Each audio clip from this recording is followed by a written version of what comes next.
میرے نبی کی ہر ادا کو میرے اللہ نے محفوظ فرما دیا، قیامت تک کے انسانوں کے لیے محفوظ فرما دیا، تاکہ آج کا دور ہو یا اس سے آگے کا دور ہو، میرے نبی کیسے تھے کتاب سامنے دکھا دی، اور اللہ ایسے لوگ پیدا کرتا رہے گا جو نبی کا چلتا پھرتا نمونہ بھی ہوں گے، جن کی زندگیوں میں جھلک ہوگی میرے نبی کی مستورات کی، بیگمات کی جھلک ہوگی ان کی عورتوں میں، اور میرے نبی کی زندگی کی جھلک ہوگی اپنی زندگیوں میں۔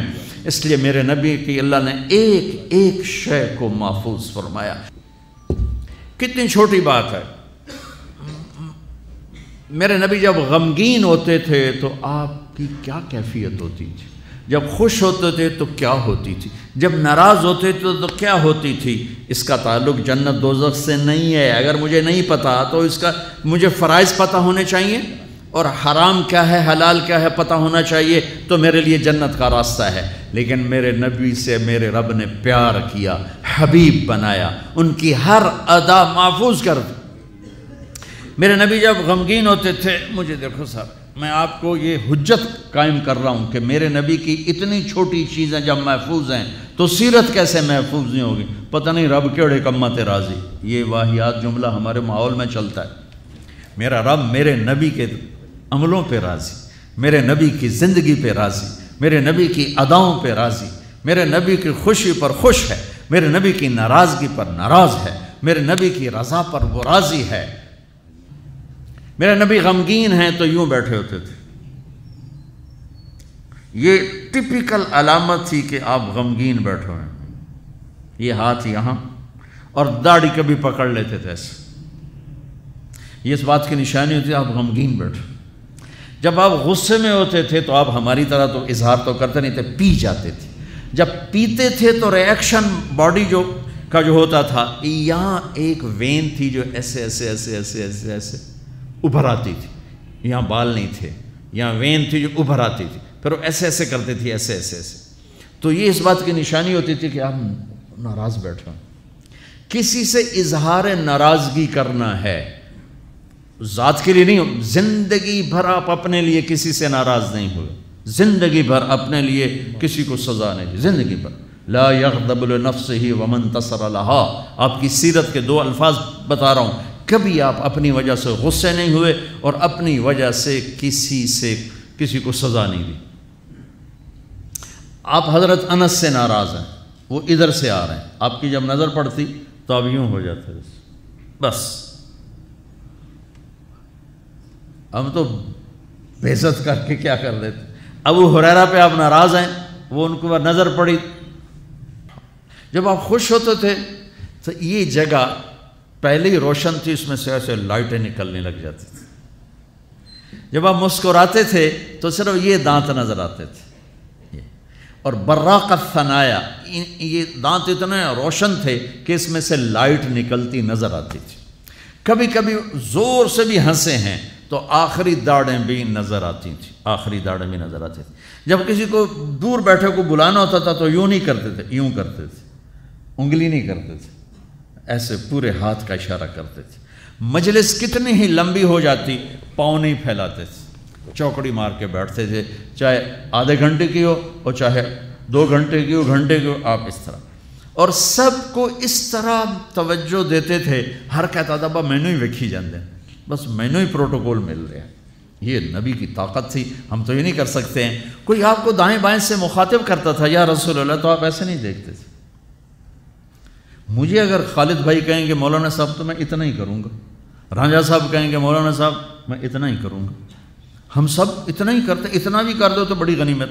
میرے نبی پاک صلی اللہ علیہ وسلم تشریف فرما ہے، آپ کو کوئی ادھر سے بلاتا یا رسول اللہ تو آپ یوں نہیں کرتے تھے، آپ یوں کرتے تھے، سبحان اللہ، اس کو اتنا پروٹوکول دیتے تھے، سینے سے سینہ ملاتے تھے۔ یا رسول اللہ تو یوں نہیں ہوتا تھا، ایسے ہوتا تھا۔ ادھر سے کہنے کہ یا رسول اللہ تو ایسے نہیں ہوتا تھا، پورا ایسے ہوتا تھا۔ سبحان اللہ، سبحان اللہ، سبحان اللہ، اللہ۔ یہ نہیں کہ آپ لوگوں سے تھکتے ہی نہیں تھے، ایک دفعہ بھاگ کے اندر آئے، بھاگ کے، تو حضرت عائشہ نے پوچھا یا رسول اللہ خیریت تو ہے؟ کہا لوگوں نے تھکا دیا ہے اس لیے بھاگ کے اندر آ گیا۔ تو میں قربان جاؤں، کیا چیز ہے جس پر میرے نبی نے روشنی ڈالی؟ میں 100 آدمیوں سے مل کر 101 سے ویسا نہیں مل پایا تو وہی کہے گا بڑا متکبر ہے، صرف وزیران کو ملتا ہے اور عام بندیاں نہیں ملتا. تو پھر مجھے یہ حدیث یاد آتی ہے کہ میرے نبی بھی تھک کے بھاگ کے گھر گھس گئے کہ لوگوں نے تھکا دیا ہے، اس لیے میں اندر آ گیا. اتنی معمولی باتیں بھی میرے رب نے محفوظ رکھی ہوئی. آپ کو اجوا کھجور پسند تھی اور برنی پسند تھی، اتنی چھوٹی بات بھی میرے نبی کی میرے اللہ نے مجھ تک پہنچائی ہوئی ہے. آپ دودھ میں تھوڑا پانی ملا کے پیتے تھے، یہ بات بھی میرے اللہ نے ہم تک پہنچائی ہوئی ہے. آپ کو گوشت میں بکرے کی دستی پسند تھی اور گردن کا گوشت پسند تھا. آپ کی بکریوں کے نام ہمیں معلوم نہ ہو تو کوئی فرق پڑتا ہے؟ عجوہ، سکیہ، برکہ، زمزم، ورثہ، اطلال، اطراف، غیسا، کمرا، یہ میرے حبیب کی 9 بکریاں تھیں، میں نے آپ کو ان کے نام بتائے. 10واں اس میں بکرا تھا، یمن، اس کا نام تھا یمن. اور آپ کی بکری کمرا آپ کی زندگی میں مر گئی، یہ بھی میرے تک پہنچتا ہوا ہے، ہمارے پاس پہنچا ہوا ہے. میں اپنے رب پہ قربان جاؤں جس نے اپنے حبیب کی ایک ایک شے ہم تک 2 گدھے عفیر یافور، 2 خچر دلدل فضہ، 4 اونٹنیاں عزبا، جدعا، شہبا، قصوہ. جب آپ مدینہ سے نکلے حج کے لیے آپ قصوہ پہ سوار تھے. جب آپ 9 تاریخ کا خطبہ دے رہے تھے آپ قصوہ پہ سوار تھے. جب آپ 10 تاریخ کا خطبہ دے رہے تھے آپ قصوہ پہ سوار تھے. جب آپ طواف زیارت کرنے گئے آپ جدعا پہ سوار تھے. جب آپ نے 11 تاریخ کا خطبہ دیا آپ عزبا پہ سوار تھے اور آپ کی اونٹنی کے نیچے ابو بکرہ کھڑے تھے. اتنی تفصیل یہ ابو بکرہ کھلوتے دکی ہے.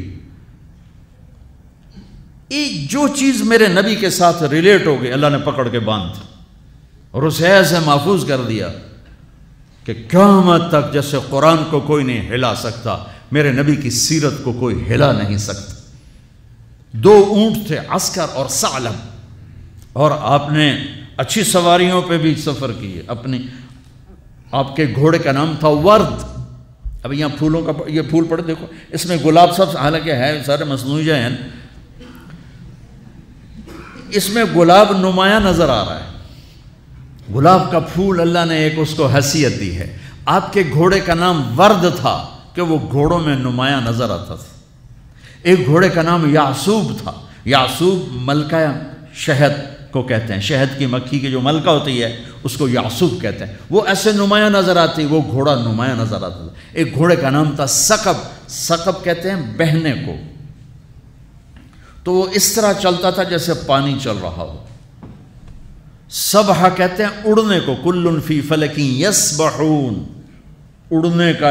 وہ اتنی تیز بھاگتا تھا جیسے اڑ رہا ہو. ثقب، سبحہ، لزاز، تراز، لحیف، سجل، یعصوب، یعبوب، ورد. عالیشان گھوڑوں پہ سوار ہوئے، اونٹوں پہ سوار ہوئے، اونٹنیوں پہ سوار ہوئے، خچر پہ سوار ہوئے، گدھے پہ سوار ہوئے. سزوکی سے لے کر اور مرسڈیز تک سب کے لیے راستہ نکالتی. اچھے کپڑے پہنے، درمیانے کپڑے پہنے، پیوند لگے کپڑے پہنے. ایک اونٹ آج کل کو 3-1 لاکھ کا آتا ہے. سعد بن عبادہ آئے، یا رسول اللہ یہ جوڑا آپ کو پیش کرنا ہے. جوڑا ریشمی نہیں تھا، پتہ نہیں کس وجہ سے اتنی قیمت تھی، وضاحت نہیں ملی. آپ نے فرمایا کتنے میں لیا ہے؟ کہا جی 27 اونٹ دے کے خریدا ہے. 81 لاکھ کا جوڑا. آپ کہتے دفع ہو جا، اتنا زیادہ اسراف، اتنی زیادہ فضول خرچی نہیں. آپ کو پتہ تھا میری امت میں بادشاہ بھی آئیں، ان کو میں نے گنجائش دی. یہ سنت نہیں ہے، یہ گنجائش ہے. گنجائش آپ نے پہنا اور ان کو خوش کیا، پھر اتار کے آگے دے دی. سعد بن عبادہ ہے، یا رسول اللہ آپ کو مغز کھلانا ہے. آپ نے کہا لیا. اگلے دن دیگڑ چڑھے ہو بندے نے سر. اور یہ کیا کیا؟ کہا یا رسول اللہ بس آپ کو جو کھلانا تھا میں نے 100 اونٹ ذبح کر کے صرف مغز نکال کے پکایا، باقی تقسیم کر دیا. تو آپ کہتے تو نے بڑی فضول خرچی کی، تو نے تو بہت زیادہ اسراف کیا ہے. تو آپ خوش ہوئے، آؤ بھائی ساتھ کی ضیافت کھاؤ. 100 اونٹوں کا صرف مغز پکا کے کھلا دیا.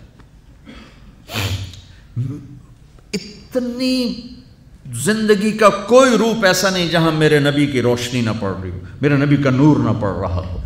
آپ لینے والے بنو، آپ پڑھنے والے بنو۔ زندگی کے ہر روپ کو حسین بنانا ہے۔ وہ جو آیت پڑھی تھی جاوید صاحب نے، لَقَدْ كَانَ لَكُمْ فِي رَسُولِ اللَّهِ أُسْوَةٌ حَسَنَةٌ،